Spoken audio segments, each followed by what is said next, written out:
Hello everyone. अब हम बात करते हैं अप्रोचेस अंडर द प्लानिंग कि हमें रियल लाइफ में रियल सिचुएशंस में कौन कौन से अप्रोचेस को फॉलो करना पड़ता है एक ऑर्गेनाइजेशन के अंदर। इसमें से हमने दो हमारे जाने पहचाने हैं जो हमने पढ़ रखे हैं, top down approach and bottom up approach. ये थोड़ा बहुत उससे मिलता जुलता है। अगर हम बात करें that is top down approach, तो टॉप डाउन अप्रोच बोलता है कि जब टॉप लेवल पॉलिसीज बनाता है, मेथड्स बताता है कि हमें अपने डिजायर्ड रिजल्ट को कैसे अचीव करना है, किसको, मिडिल लेवल मैनेजमेंट को और सुपर लेवल मैनेजमेंट, जिससे कि हम अपने डिजायर्ड आउटकम को गेन कर सके। ये किसमें आता है? टॉप लेवल में। वो उसको पॉलिसीज बताता है, अपने टारगेट्स बताता है, अपने सपोर्टिव प्लान्स बताता है कि हमें मेन टारगेट को अचीव करने के लिए कैसे इन सपोर्टिव प्लान्स को अचीव करना है। ये किसमें आता है? टॉप डाउन अप्रोच में। और जो जिनको वो बताता है उसको वो क्या करते हैं? इम्प्लीमेंट करते हैं और अपने उसको अचीव करने के लिए दिन रात एफर्ट डालते हैं। अब हम बात करें इसके अंदर की कंटेंट की। As the name indicates, top management take the initiative in formulating major objective. Major objective मतलब कि वो यहाँ पे अपने ऑब्जेक्टिव को डिटरमाइन करते हैं, उसको अचीव करने के लिए छोटे छोटे प्लान्स, पॉलिसीज बनाते हैं, स्ट्रेटेजीज बनाते हैं, policies and derivative plans in comprehensive manner and communities them down to middle and supervisory management levels for translating them into performance result। क्या करते हैं वो? इन सबको अपने मिडल लेवल मैनेजमेंट और सुपरवाइजरी लेवल मैनेजमेंट को ट्रांसलेट करते हैं जिससे कि वो अपनी परफॉर्मेंस को स्टार्ट कर सके। अब manager other than those at top level have written lower in planning. हमने ये पहले ही पढ़ा था, जो हमने लेवल्स ऑफ मैनेजमेंट में पढ़ा था कि जो हमारे टॉप लेवल है उनका मेन काम ही क्या होता है? प्लान्स, पॉलिसीज, अपने ऑर्गेनाइजेशन का ऑब्जेक्टिव डिटरमाइन करना। पर जो हम अगर नीचे लेवल की बात करें, is middle level and supervisory level, उनका काम होता है उसको फॉलो करना और उसको इम्प्लीमेंट करना हमारी ऑर्गेनाइजेशन के अंदर।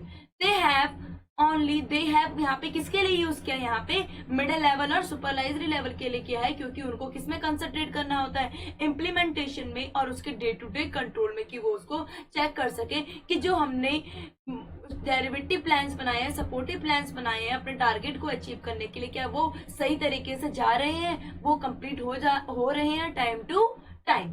Next one is bottom up approach. अगर हम बात करें कि बॉटम अप अप्रोच क्या है, ये किसका रिवर्सल है? ऊपर वाले का एक अपोजिट है, जिसमें क्या होता है कि हम अपने, अगर ऑर्गेनाइजेशन की बात करें तो हमारी ऑर्गेनाइजेशन में हमें डिफरेंट डिपार्टमेंट देखने को मिलते हैं। उस डिफरेंट डिपार्टमेंट में क्या है? डिफरेंट हेड है और उन्होंने अपने डिपार्टमेंट के लिए अलग अलग टारगेट डिसाइड कर रखे हैं, जिससे कि वो अपने इंडिविजुअल डिपार्टमेंट के गोल को क्या कर सके? अचीव कर सके। उसके अप्रूवल के लिए, उसके रिव्यू के लिए वो जो उन्होंने प्लान्स बनाए हैं, अपने टारगेट्स रखे हैं कि वो अपने डिपार्टमेंट के गोल को क्या कर सके? अचीव कर सके। वो कहाँ जाते हैं? हमारे टॉप लेवल मैनेजमेंट को पास ऑन होते हैं, जिससे कि वो रिव्यू कर सके कि ये जो इन्होंने अपने डिपार्टमेंट के लिए गोल डिसाइड करे हैं, टारगेट डिसाइड करे हैं, वो क्या सही है? क्या वो उससे अपने गोल को अचीव कर पाएंगे? ये किसमें बताया जाता है? Bottom up approach. Top approach में क्या था? टॉप डाउन अप्रोच में कि जो इन्फॉर्मेशन है, जो प्लान्स है, जो पॉलिसीज है, टॉप लेवल कहाँ बांट रहा है, कहाँ पे प्रोवाइड कर रहा है? नीचे level of management, that is middle level and supervisory level of management. पर अगर हम किसकी बात करें? Bottom up approach. Bottom up approach में क्या है कि जो डिफरेंट डिपार्टमेंट है उन्होंने अपने इंडिविजुअल गोल डिसाइड कर रखे हैं अपने डिपार्टमेंट के लिए, और उन्होंने जो प्लान्स, पॉलिसीज वगैरह बनाई हैं वो किसके इवेल्युएशन के लिए, चेकिंग के लिए कहाँ जा रही है? हमारे टॉप लेवल मैनेजमेंट के पास। क्या उन्होंने वो सही चीज तरीके से डिसाइड करे हैं? क्या वो जो उन्होंने गोल डिसाइड करा है, टारगेट डिसाइड करा है, क्या हमारा जो गोल है ऑर्गेनाइजेशन का, जो हमारा डिजायर्ड आउटकम है, जो हमारा मेन टारगेट है, क्या उन सपोर्टिव प्लान से क्या हो जाएगा? ऑन टाइम या इफिशिएंटली या एफिशिएंटली हमारा गोल क्या हो जाएगा? अचीव हो जाएगा।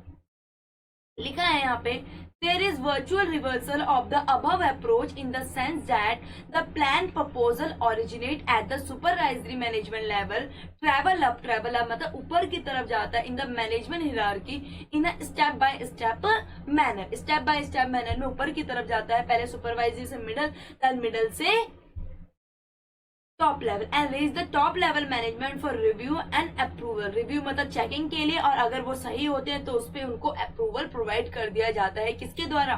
टॉप लेवल मैनेजमेंट के द्वारा। In this approach top management generally refrains from giving any guidelines to lower management levels on what to plan and how.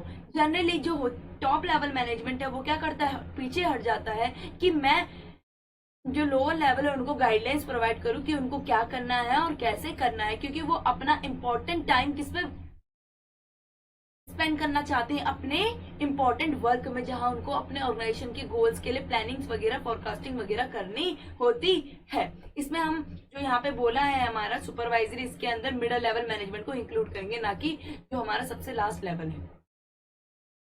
Next one is composite approach. Composite approach में क्या है, इसमें जो हमारा middle level management है और top level management है, इसमें साथ में मिलके आ रहे हैं।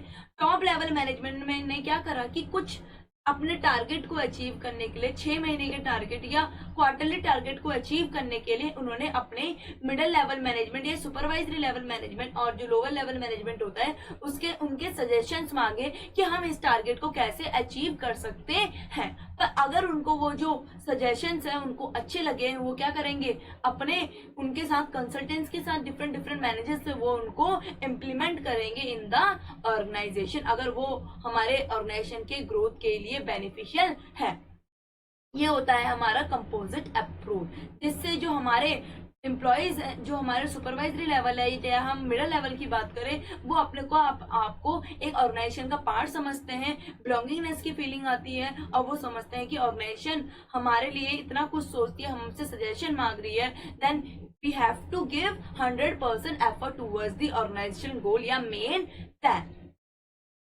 अगर हम इसके अंदर की बात करें, यहाँ लिखा है here the top management provides broad parameters and guidelines to line executive at middle and lower management, allows the needed flexibility कि आपको थोड़ी बहुत गाइडलाइन प्रोवाइड कर रहे हैं अपने गोल के लिए, और आप हमें क्या करो, फ्लेक्सिबिलिटी या सपोर्ट प्रोवाइड करो टू फॉर्म टेंटेटिव प्लान्स, मतलब छोटे छोटे प्लान। मेन प्लान्स को जो अचीव करने के लिए हम छोटे छोटे टारगेट डिसाइड करते हैं उसको बोलते हैं tentative plans, which are reviewed and finalised by top management. जो किसके द्वारा होंगे फाइनलाइज, किसके द्वारा अप्रूवल होगा उनका, टॉप मैनेजमेंट के द्वारा ही होगा। अगर उनको अच्छे लगते हैं वो उनको इम्प्लीमेंट करेंगे in consultation with all the managers at the appropriate level. किसके साथ, जो डिफरेंट लेवल पे मैनेजर्स बैठे हुए हैं उनके साथ कंसल्टेशन के साथ, अगर उनको अच्छा लगता है तो।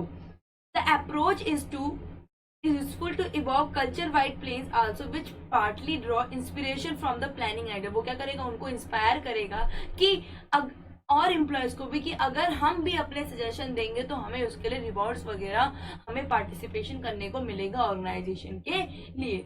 Perspective generated at lower level, ये पर्सपेक्टिव, ये विचारधारा कहाँ पे जनरेट होगी, लोअर लेवल के मैनेजमेंट में, और वो अच्छे से अच्छे आइडियाज देने की कोशिश करेंगे नेक्स्ट टाइम हमारे डिसीजन मेकिंग प्रोसेस में। Next one is team approach. अब हम बात करें तो टीम अप्रोच में क्या है कि जो हम प्लानिंग का काम है किसको दे देते हैं, एक टीम को प्रोवाइड करते हैं जो किससे मिलके बनी होती है, किसी एक्सपर्ट से या लाइन ऑफ मैनेजर की जो हेड्स होते हैं उनसे मिलके बनी होती है। ये इनका काम ये तो नहीं होता कि ये प्लान्स वगैरह को फाइनलाइज करे, पर इनका जो काम होता है वो बहुत इंपॉर्टेंट होता है। वो होता है कि ये प्लानिंग प्रोसेस को स्टार्ट करते हैं, identify the areas of problem, उस एरिया को फाइंड करते हैं जहां पे प्रॉब्लम्स होती हैं, या अपॉर्चुनिटीज को फाइंड आउट करते हैं कि ये हमारे ऑर्गेनाइजेशन के लिए बेनिफिशियल हो सकता है। Examine the internal and external environment, किसको एनालिसिस करता है, हमारे इंटरनल एंड एक्सटर्नल एनवायरनमेंट को, जिससे होने वाले कुछ भी लॉस से हम क्या हो सके, पहले ही उससे ओवरकम कर सके। इंफॉर्मेशन को कलेक्ट करता है, सॉलिसिटेड आइडियाज मतलब आइडियाज को क्या करता, मांगता है, and formulate tentative promotion for consideration by the chief executive, और अपने टारगेट को अचीव करने के लिए छोटे छोटे प्रपोजल्स बनाता है जिससे कि वो मेन प्लान को क्या कर सके, अचीव कर सके। ये जो जिनके अंडर ये काम करता है उसका वो पर्सन होता है चीफ एग्जीक्यूटिव, मतलब कि एक टीम का हेड होना भी बहुत जरूरी है, जो उनको क्या करता है, एक तरफ, एक डायरेक्शन की तरफ उनके एफर्ट लगाता है, which is known as chief executive. हम इसमें यहाँ पे क्या बोलेंगे उसको, chief executive. The team is use by the latter as is brain trust. इसमें क्या होता है कि जो हमारे एक्सपर्ट्स है वो प्लान्स को क्या करते हैं, फाइनलाइज तो नहीं करते हैं, पर बाद में जब वो फाइनलाइज हो जाए, किसके द्वारा, टॉप लेवल मैनेजमेंट को, क्योंकि इसका राइट किसको है फाइनलाइज करने का, टॉप लेवल मैनेजमेंट को। उनके फाइनलाइज होने के बाद वो टाइम टू टाइम क्या करते हैं, रिव्यू करते रहते हैं कि जो हमने प्लान्स बनाए उसके अकॉर्डिंग जो हमारी परफॉर्मेंस चल रही है या नहीं चल रही है, कहीं डिफिकल्टी तो फेस नहीं कर रही है हमारे ऑर्गेनाइजेशन को, कहीं पे जो हमने एरियाज फाइंड किए थे हमारे अपॉर्चुनिटीज या हमारी प्रॉब्लम्स को, वो क्या सही तरीके से हमने उनको वेरीफाई कर पाया था। ये कौन सा होता है, टीम अप्रोच। टीम अप्रोच में कुछ पर्सन, कुछ मैनेजर्स, कुछ स्टाफ मैनेजर्स या स्टाफ एक्सपर्ट क्या करते हैं, मिलके काम करते हैं, जिसपे वो प्लान्स को तो फाइनलाइज नहीं करते, पर क्या करते हैं, आइडियाज, इंफॉर्मेशन मांगते हैं, इंफॉर्मेशन प्रोवाइड करते हैं, वो एरिया देखते हैं जहाँ पे हमारे प्रॉब्लम्स और अपॉर्चुनिटीज हमें मिल सके, और हमारे इंटरनल एंड एक्सटर्नल एनवायरनमेंट को एनालिसिस करते हैं कि जिससे होने वाले कुछ भी फायदा या कुछ भी नुकसान से हम पहले से ही क्या हो जाए, अलर्ट हो जाए। अगर हमें फायदा होने वाला है, हम उसके लिए पहले से ही उतना प्रोडक्ट की डिमांड, इस एग्जांपल को ले तो हम उसको पहले ही अरेंज कर सके। अब हम बात करते हैं types of plan. Types of plan क्या होता है कि जो हमारे प्लान्स होते हैं वो मेनली दो टाइप के इन्होंने बताए गए, that is standing plan and single use plan. इन्होंने इसने बोला कि हम इन प्लान्स के अकॉर्डिंग अपने रिसोर्सेज को अच्छे से यूज कर सकते हैं, अपने डे टू डे अफेयर्स को मैनेज कर सकते हैं, कैसे, इन प्लान्स के थ्रू। तो मैं आपको इसमें से नहीं पढ़ाऊंगी क्योंकि इसमें बहुत ज्यादा लेंथ है, और इसका जो जब आपका एग्जाम में आएगा इतना बड़ा आपको लिखने की जरूरत नहीं पड़ेगी। तो मैं अगर आपको इसका नोट्स लिखवाऊं तो ये है, सबसे पहला है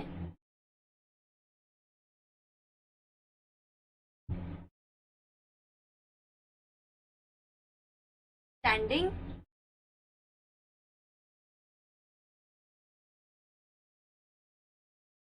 plan.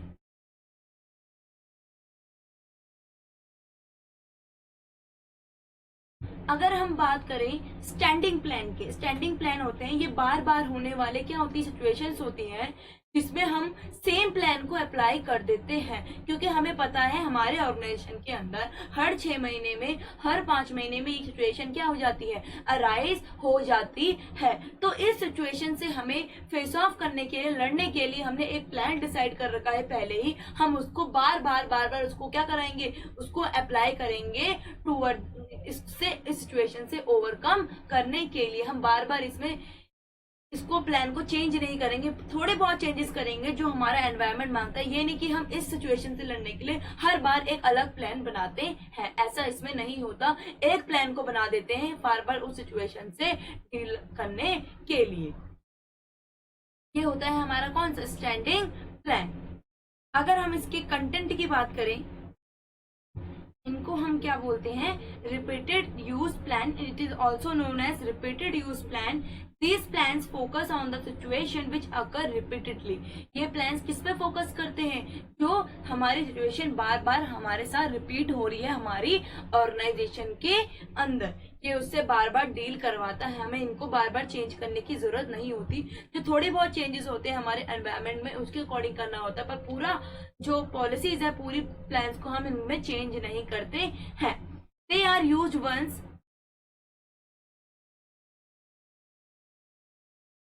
sorry, they are made once and retain their value over a period of years. हम इनको एक ही बार बना देते हैं और इनका बार बार सेम सिचुएशन से ओवरकम करने के लिए इनका यूज करते हैं। Although some revision and updates are made in this plan from time to time, पर कुछ सिचुएशन की रिक्वायरमेंट के अकॉर्डिंग हम इनमें कुछ चेंजेस, कुछ अपडेट्स के अकॉर्डिंग हम करते हैं। जैसे प्रोसीजर्स, पॉलिसीज और रूल्स किसके एग्जाम्पल है, हमारे स्टैंडिंग प्लान के एग्जाम्पल है, जिसमें हम चेंजेस करते हैं according to the needs of environment. ये नहीं कि पूरा चेंज हम इनको पूरा रिवाइज करते हैं। अब हम बात करते हैं सिंगल यूज प्लान की।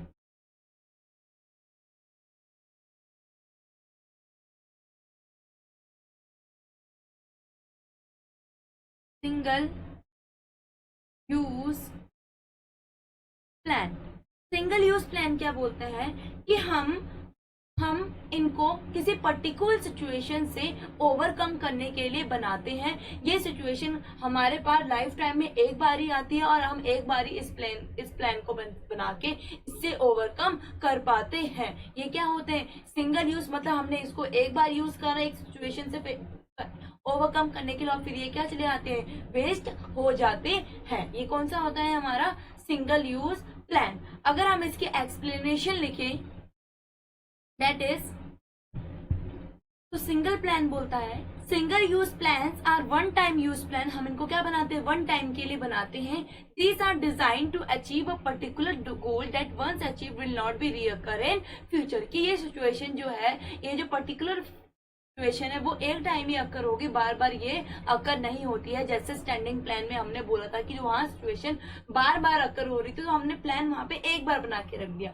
पर सिंगल यूज प्लान में ये सिचुएशन लाइफ टाइम ऑर्गेनाइजेशन के एक ही बार आती है और हम उसको डील करने के लिए यूनिक प्लान डिसाइड करके रखते हैं। और जैसे ही वो सिचुएशन ओवरकम हो जाती है उस प्लान से, ये हमारा प्लानिंग, हमारा जो टारगेट था वो अचीव हो जाता है, तो हम उसको क्या कर देते हैं? डिस्कार्डेड कर देते हैं, खत्म कर देते हैं। जब हमारा प्लान है, जब हमारी वो सिचुएशन क्या हो जाती है? ओवर या खत्म हो जाती है। जैसे बजट, हम क्या करते हैं? हर साल हम नया बजट लेके आते हैं।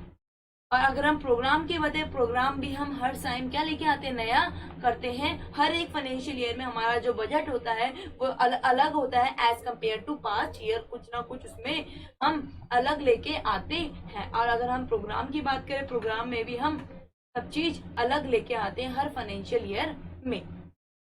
अब हम बात करते हैं planning premises.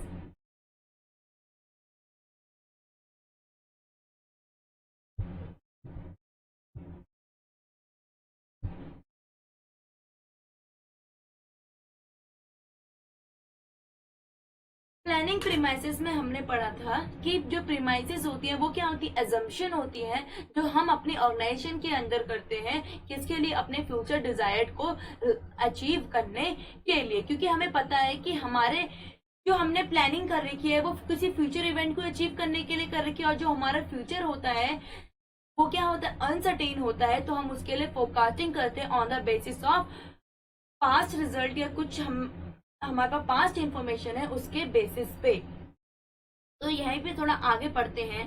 Planning premises are the basic assumption about the environment, कि हम पहले से ही करके रखते हैं कि इस साल हमारा इतना बजट होगा, इस साल हमारा इतनी कॉस्ट आ सकती है। हमने ये क्या करा? इसमें फोरकास्टिंग की, अनुमान लगाया, एक अजम्पशन करी। एक्चुअल में इतना खर्चा हमारा हुआ नहीं है। हम पास्ट ईयर के बेसिस पे क्या कर रहे हैं? इस साल की फोरकास्टिंग करते हैं। In which plans are expected to be implemented, जिसमें हम अपने प्लान को क्या करते हैं? इम्प्लीमेंट करते हैं। Certainly planning has taken into account numerous certain uncertainties in its environment। हमें पता है जो हमारा प्लानिंग है हम करते हैं वो प्रेजेंट में रह के करते हैं किसी फ्यूचर इवेंट के लिए। और हमें पता है आवर फ्यूचर आर अनसर्टेन, जिसमें डिफरेंट अनसर्टेनिटीज क्या है? हर एक स्टेप में इन्वॉल्व है। Premises guide effectively planning. Premises क्या करते हैं? हम on the basis of forecasting या on the basis of assumption हम अपने प्लानिंग को क्या करते हैं? इफेक्टिवली बनाते हैं, कि जिससे कि हम अपने डिजायर्ड आउटकम को या डिजायर्ड रिजल्ट को क्या कर सके? विदाउट एनी प्रॉब्लम या विदाउट एनी हर्डल कंप्लीट कर सके, अचीव कर सके। As pointed by Harold Koontz, जो हैरोल्ड कून्स एक ऑथर थे, उन्होंने बोला planning premises spells out stage of the expected future. क्या बताता है प्लानिंग प्रीमाइसेस? जो हमारी एजम्पशन करते हैं वो बताता है कि जो हमारा एक्सपेक्टेड फ्यूचर होगा, जो हमारा एक्सपेक्टेड गोल होगा वो कैसे हमें अचीव होगा। विच इज डिराइव, जो कैसे डिराइव होता है? कौन से बेसिस पे? फोरकास्टिंग के बेसिस पे। फोरकास्टिंग मतलब अनुमान लगाना। The effectiveness of planning to a great extent depends on how accurately the premises are developed from out of the forecasting data। Effectively planning किस पर डिपेंड करती है? कि जो हमने कितनी अच्छी तरीके से, कितने एक्यूरेटली हमने फोरकास्टिंग करी है अपने टारगेट को अचीव करने के लिए। अगर हमने 100% करी है, दैट मीन्स कि हमको अपने गोल्स को अचीव करने भी कोई भी डिफिकल्टी फेस नहीं करनी पड़ेगी। हमने जो टारगेट रखा है उसके लिए जो भी हमने एजम्पशन डिसाइड करी वो बिल्कुल 100% क्या है, करेक्ट है। तो it is not possible to predict accurately future environmental condition, क्योंकि हमें पता है हमारे एनवायरमेंट में बहुत सारी अनसर्टेनिटीज अवेलेबल है और उनका 100% प्रिडिक्शन करना इम्पॉसिबल है। Planning has necessary to be based on certain assumption about the environment. हम कुछ बेसिस पे क्या कर सकते हैं, एजम्पशन कर सकते हैं कि इतना परसेंटेज ऑफ रेट इन्फ्लेशन बढ़ सकता है, इतनी परसेंटेज ऑफ रेट डिफ्लेशन आ सकता है। इस बेसिस पे हम कर सकते हैं कि ये रूल्स एंड रेगुलेशन हमारी गवर्नमेंट इम्पोज कर सकती है। इस बेसिस पे हम क्या करते हैं, अपने प्लानिंग को कंटिन्यू करते हैं, इस बेसिस पे फोरकास्टिंग करते हैं। These assumptions are based captured in the form of planning premises। हम क्या करते हैं, एक चार्ट बनाते हैं या ब्लूप्रिंट तैयार करते हैं कि इस सिचुएशन को हमें ऐसे ओवरकम करना है कि ऑन टाइम इन फ्यूचर हमें पर ये सिचुएशन आ सकती है, तो हमें इससे ऐसे ओवरकम करना है। इनको हमने कैसे 3 पार्ट्स में डिवाइड करा, internal and external first one, second one is controllable, semi controllable and uncontrollable premises, और third one is and the last tangible and intangible premises. तो सबसे पहला हम पढ़े इंटरनल एंड एक्सटर्नल प्रीमाइसेस। वो फैक्टर जो किसके एग्जिस्ट होते हैं, किसके अंदर, हमारी ऑर्गेनाइजेशन के अंदर ही एग्जिस्ट होते हैं, उनको हम बोलते हैं इंटरनल प्रीमाइसेस। जैसे जो सेल फोरकास्टिंग हम करते हैं वो हम अपनी ऑर्गेनाइजेशन के अंदर 5 ट्रेंड के बेसिस पे कर पाते। Cash flow, capital bursting, advertising के एक्सपेंडिचर की कितने होंगे, हमारे पिछले साल कितने हुए इतनी सेल्स पे, तो अगर हम इतनी सेल्स करें तो हमारे कितने हो सकते हैं। Product line, marketing means, competence of the manager personnel, इनके बेसिस पे हम क्या करते हैं, अपने इंटरनल प्रीमाइसेस को एज्यूम करते हैं, फोरकास्टिंग करते हैं। पर अगर हम बात करें एक्सटर्नल प्रीमाइसेस, जैसे हम एग्जांपल लें, जैसे हमारे चेंजेस आते हैं, हमारे economical, social, political, government changes आते हैं, टेक्नोलॉजिकल चेंजेस आते हैं, ये हमारे होते हैं एक्सटर्नल प्रीमाइसेस जिनको हमें फोरकास्टिंग करना होता है। ये सारे क्या है, इंटरनल और एक्सटर्नल। इंटरनल मतलब जो ऑर्गेनाइजेशन के अंदर है, और एक्सटर्नल जो ऑर्गेनाइजेशन के बाहर है, जिनपे हमारा कोई कंट्रोल नहीं होता, पर ऑर्गेनाइजेशन के अंदर हमारा कुछ हद तक कंट्रोल होता है।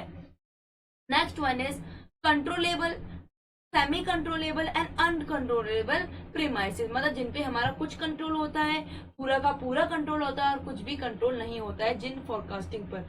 सबसे पहला कंट्रोलेबल, जिनपे हमारा पूरा का पूरा कंट्रोल होता है। द प्रीमाइसेस, वो एजम्पशन जिनपे हमारा पूरा का पूरा कंट्रोल होता है कि अगर हम ऐसा करें तो हम क्या पता कुछ हद तक सही भी कर सकते हैं। जैसे जो हमारी इंटरनल पॉलिसीज हैं वो हमने खुद ही डिसाइड कर रही है, उनपे हमारा ही हाथ होगा, तो हम इनको जितने हद तक सही कर सकते हैं वो हम कर पाते हैं। क्रेडिट पॉलिसी की हमें इस साल कितना क्रेडिट देना है, किस रेट पे देना है, सब चीजें।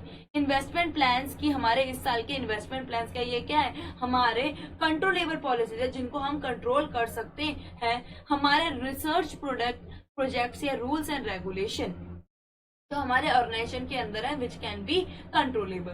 पर सेमी कंट्रोलेबल की बात करें जिसमें मैनेजमेंट का कुछ हद तक कंट्रोल होता है, जैसे उनका शेयर कितना है मार्केट में, उनका अपने कॉम्पिटिटर्स के साथ कितना कैसा रिलेशन है, उनकी मार्केट स्ट्रेटजीज क्या है, उनका लेबर टर्नओवर क्या है। लेबर टर्नओवर किस पे डिपेंड करता है, कुछ हद तक हमारे मैनेजमेंट पे डिपेंड करता है कि वो अपने एम्प्लॉयज को कैसा एनवायरमेंट देते हैं, कुछ हद तक। पर अगर हमारे एम्प्लॉय रहना ही नहीं चाहते हैं तो वो उनपे भी डिपेंड करता है, और कुछ हद तक किस पे, हमारा भी कंट्रोल है इन प्रीमाइसेस पर, तो इसीलिए इनको बोला गया सेमी कंट्रोलेबल। एंड जो अनकंट्रोलेबल प्रीमाइसेस है जिनपे हमारा कुछ कंट्रोल नहीं होता, जैसे बाढ़ आ गई, तूफान आ गया, लेबर्स ने स्ट्राइक कर दी, या कुछ इनोवेशन आइडिया आ गया कि क्या बोलते हैं शूज बनाने के लिए जो हम पहले मैन पावर यूज करते थे, अब उस मैन पावर का यूज बिल्कुल भी नहीं होगा क्योंकि टेक्नोलॉजी आ गई है। जिस प्रोडक्ट को हम मैन पावर के थ्रू 500 रुपए में बनाते थे, अब वही 300 रुपए में अवेलेबल है, और इतना पैसा हमारे पास इस टेक्नोलॉजी को खरीदने के लिए नहीं है, तो हम क्या करेंगे, डूब जाएंगे उसमें। वो हमारी जो प्रीमाइसेस थी वो गलत निकलेगी, ये वो अजम्पशन हमारी गलत होगी। अब टेंजिबल एंड इनटेंजिबल प्रीमाइसेस, वो एजम्पशन जो क्या है, टेंजिबल है और इनटेंजिबल है। टेंजिबल मतलब विच कैन बी सीन, जिसको हम क्या कर सकते हैं, तो देख सकते हैं और टच कर सकते हैं। The premises that can be expressed in tangible physical terms, but जैसे लेबर आवर्स को, प्रोडक्शन यूनिट को, ये क्या है सारी हमारी टेंजिबल प्रेमाइसेस, जिसको हम देख भी सकते हैं, जिसको हम टच भी कर सकते हैं, हम उसको नोट डाउन भी कर सकते हैं अपनी ऑर्गेनाइजेशन के अंदर। पर अगर हम बात करें इनटेंजिबल प्रेमाइसेस की, जो एजम्पशन है वो किस पर डिपेंड करती है, वो कि हम कैसे सर्विसेज प्रोवाइड करते हैं। जैसे हमारे एम्प्लॉय का मोरल, हमारी फर्म की रेपुटेशन, कि हम अपने कॉम्पिटिटर, जो हमारी स्ट्रेंथ है कॉम्पिटिटिव, वो कैसी है हमारे इंडस्ट्री के अंदर, फर्म पे। ये क्या लिखा है यहाँ पे, थो the intangible premises can't be quantified in specific term, this can not be ignored while planning. ये क्या होती है, इनको हम क्या क्वांटिफाई, मेजर नहीं कर सकते, दिस कैन, और इनको हम इग्नोर भी नहीं कर सकते हैं प्लानिंग करते टाइम। तो यहाँ पे हमारा चैप्टर फिनिश होता है प्लानिंग का, जो हमें अच्छे से पढ़ना है, जिससे हमारा 7 से 8 मार्क्स के क्वेश्चन तो कवर होते ही हैं, या मिनिमम 5 मार्क्स का या 6 मार्क्स का कवर होते हैं। तो आपको इस चैप्टर को अच्छे से पढ़ना है, और जो भी आपको प्रॉब्लम अराइज होती है वो आप हमारे व्हाट्सएप नंबर पे या हमें कमेंट सेक्शन पे कमेंट करके बता सकते हो।